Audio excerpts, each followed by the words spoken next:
Hello ಎಲ್ರಿಗೂ welcome to my channel. ನಾನಿವತ್ತು ಮನೆಯಲ್ಲೇ ಈಸಿಯಾಗಿ 3 ಇಂಗ್ರೀಡಿಯೆಂಟ್ಸ್ ಬಳಸಿ ವೆನಿಲಾ ಐಸ್ ಕ್ರೀಮ್ ಹೇಗೆ ಮಾಡೋದಂತ ತೋರಿಸ್ತಾ ಇದ್ದೀನಿ. ಫಸ್ಟು ನಾನಿಲ್ಲಿ ಅಮೂಲ್ ಫ್ರೆಶ್ ಕ್ರೀಮ್ ತೊಗೊಂಡಿದ್ದೀನಿ, 250 ml ಪ್ಯಾಕೆಟ್ ಇದು. ನೆಕ್ಸ್ಟ್ ಇದು ಕಂಡೆನ್ಸ್ಡ್ ಮಿಲ್ಕ್, ಅದು ಅಮೂಲ್ ಬ್ರ್ಯಾಂಡೇ ತೊಗೊಂಡಿದ್ದೀನಿ. ನೀವು ಯಾವ್ದು ಬೇಕಿದ್ರೂ ತೊಗೋಬೋದು. ಕಂಡೆನ್ಸ್ಡ್ ಮಿಲ್ಕ್ ಇಲ್ಲ ಅಂತಂತಂದರೆ ನೀವು ಶುಗರ್ನ ಪೌಡರ್ ಮಾಡಿ ಕೂಡ ಯೂಸ್ ಮಾಡ್ಬೋದು. ಮತ್ತು ವೆನಿಲಾ ಎಸೆನ್ಸ್ ತೊಗೊಂಡಿದ್ದೀನಿ. ನಾನಿವತ್ತು ಹ್ಯಾಂಡ್ ಬ್ಲೆಂಡರ್ನ ಯೂಸ್ ಮಾಡಿ ಮಾಡ್ತಾಯಿದ್ದೀನಿ.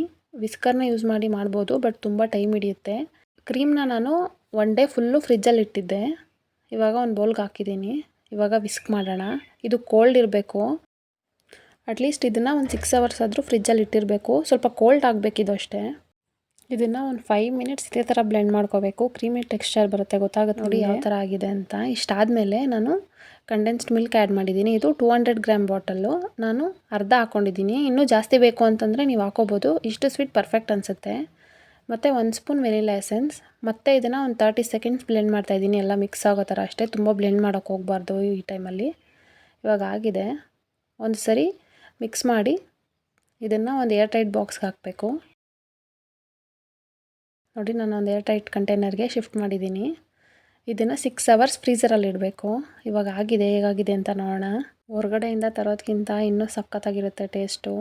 ಕ್ರೀಮಿಯಾಗಿ ಸಖತ್ತಾಗಿ ಬಂದಿದೆ, ನೋಡ್ತಾ ಇರ್ಬೋದು ಹೇಗಾಗಿದೆ ಅಂತ. ಈಗ ನಾನು ಸರ್ವ್ ಮಾಡ್ತಾಯಿದ್ದೀನಿ.